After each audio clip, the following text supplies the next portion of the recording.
It was 1979. I lived in Clackamas, Oregon, in a little trailer park called Oak Acres. We lived at the corner of a little cul-de-sac. Our address was Linden 1. I went back recently, about 10 years ago, and saw the old trailer that I grew up in. I was very, let's not just say surprised, I was more like shocked at how small it actually was. As a small boy, I remember it being a lot larger than it actually was. Anyway, it was my mom, my little brother, and my dad and I.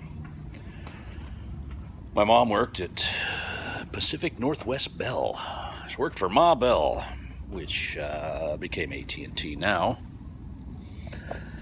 And my dad worked at Proto Tools in Milwaukee, Oregon.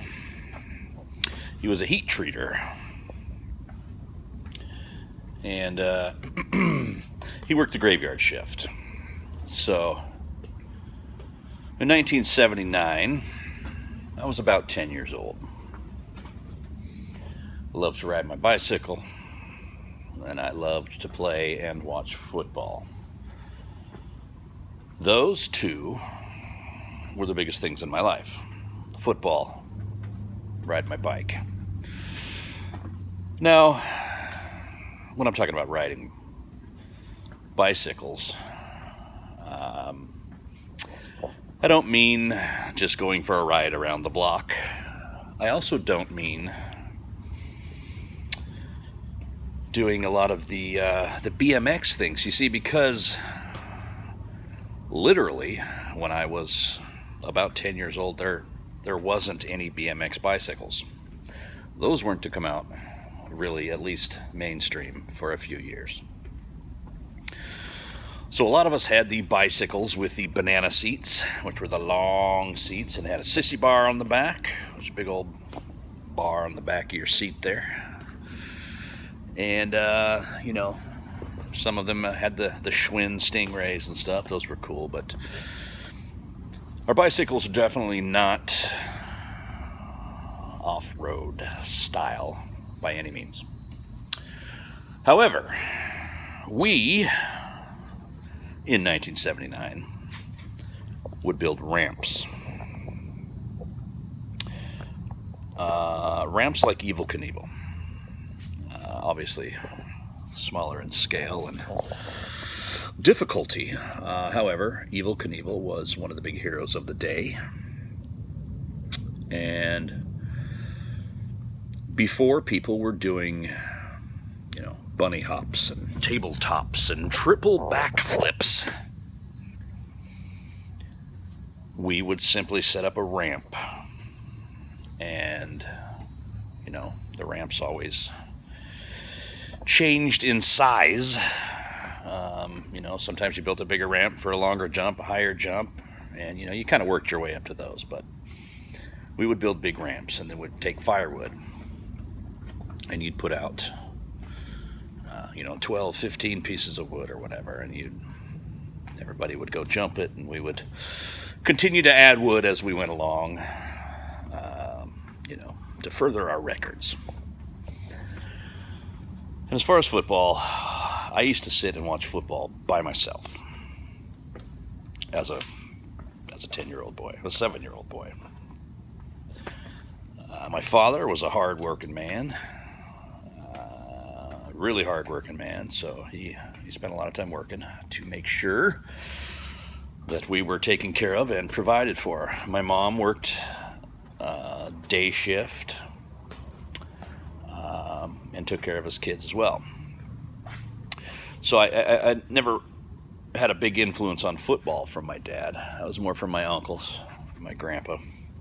But I absolutely loved watching football. The Oakland Raiders grabbed my attention when I was a young kid, and they never let go. And I come to find out I was really good at football and extremely fast, faster than most of those that I ever played with. So not only did I love football, but I was really good at it. So those were the big things in my life. We didn't have video games. We didn't have, I mean, literally, we didn't have video games because they weren't invented yet, right? This was probably right around the age where I first played Pong, or it came out a couple years later. In any case, Pong was like the first video game that was invented for anyone in my generation, long before Atari and all that. It was the first at-home playing experience. So it was prior to video games. It was prior, obviously, to smartphones, even cordless phones, to be honest with you. But so back then, you found things to do. I mean, kids today, some of them wonder, well, what in the world did you do back then if you didn't have like a phone or, internet? No cable TV, kids. There was 3 freaking channels, maybe 4. But there was channels, and you had to get up and walk across the room because there was no such thing as a remote control. I know, right? I feel really old now. But you had to get up and go turn the big knobs. 6, 8, 12. All right. And you would adjust the antenna on the top because they didn't have cable TV yet. They didn't have VCRs yet. So I rode my bike a lot, and I played a lot of football. Now, my dad, he worked graveyard. And some of you may have had or currently have a parent that works graveyard. So back in 1979, my dad would put aluminum foil, tin foil on the windows to keep any trace of light from coming through and interrupting his sleep, because he had to sleep during the day because he worked graveyard at night. So my little brother, he was 4 to 5 years younger than me. It kind of switches from, depending on the birthday, so he's 5 years younger than me, and then 4 sometimes. But he's 5 years younger than me. So he was quite a bit younger. He was about 5 years old. And so my mom would tote him wherever she went. I was just old enough to stay home by myself. And it was a different time back then.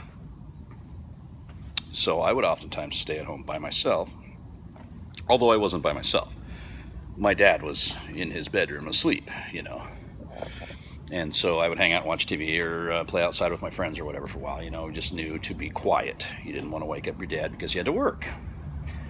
And if you've ever woken up a guy that doesn't want to get woke up when he's got to work, he's not real happy about it. So I tried to avoid waking up Mr. Grumpy. Nobody's really that happy when they get woken up, So, in any case, I had a few friends whose parents also worked graveyard, but because my dad worked graveyard, I had to be quiet a lot, especially when I was at home alone. You learn pretty fast to be quiet because you would get yelled at. So, my parents' room was at one end of the trailer, and from their room was the hallway that came into the kitchen and the living room.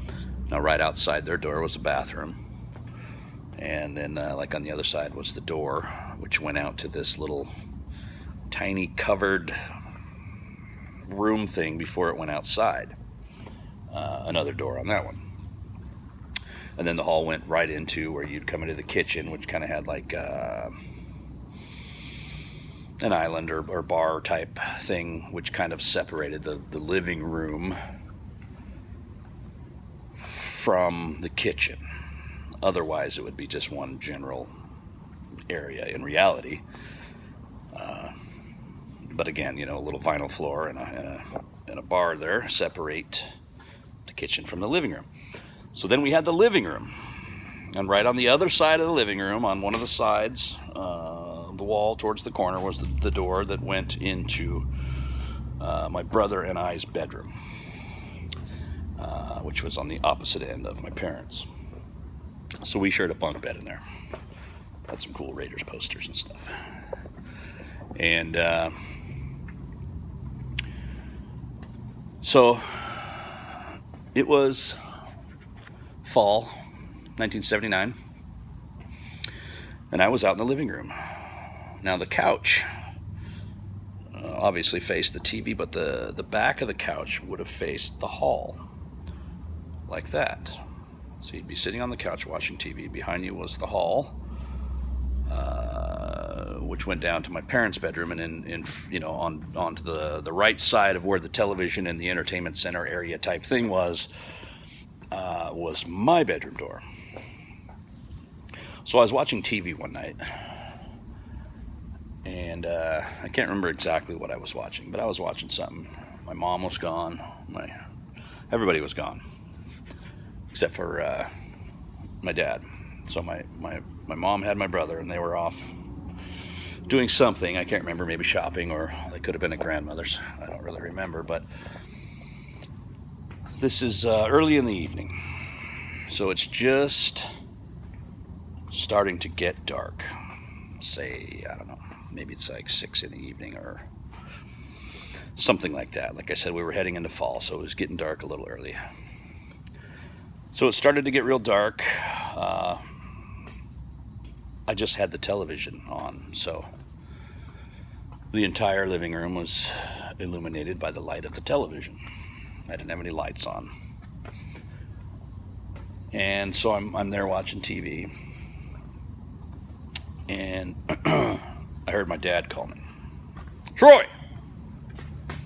I stopped. Uh-oh. Immediately I knew. That sounds like the TV's too damn loud. So I got up and I turned the TV down a little bit, and then I waited. I kind of listened for a second. Didn't say anything else. All right. Start watching TV again. I didn't turn it back up. I just left it where it was. I started watching TV again. When my dad called me out again, clearly, Troy! This is the second time he's called out my name, so I'm starting to think he's getting mad, but I said, what? I waited for a second, waited. He didn't say anything. So I thought, well, maybe he went back to sleep. Maybe he was kind of half asleep, yelled my name, whatever. Because I said what? I said what really loud. A couple times. Heard nothing. So I sat back down. TV's still going, but I decided to turn it down even a little bit more. So I did. And then I sat back down on the couch. About another 10 minutes went by. And for the third time, he said, Troy! And I got up and I turned the TV all the way down. And I said, what? Dad! I waited. He didn't say anything again. Well, this is the third time, so I thought, I'm going to go see what he wants. He's tired and probably doesn't want to get up. So he's called me the third time. So I got up and I walked around the couch, and then I walked straight down the hallway. And it was weird. You ever know in the movies where they're like, that kind of thing? Well, I got to my dad's door, my parents' door, and I opened it up to ask him, I was quiet about it, but I opened the door. And that's when I looked at the bed. It was made. And it suddenly hit me. That's right. My dad's not home. He went to work. And then I freaked out. I was like, holy fuck. And then my mom ended up walking in just a few moments later. But who was calling my name? It was my dad's voice. He called me very clearly and loudly 3 times. Except he wasn't there. That, my friends, is a true story. 100%. I know it is because I lived it. I'm the kid in the story, in case you haven't figured that out. Well, I guess I told you that at the beginning, so it wasn't really that hard, detective. Anyway, yeah, I don't know, I was just thinking about that story. One of the most odd things that ever happened to me. I still have zero explanation for that. What on earth happened? Who it was?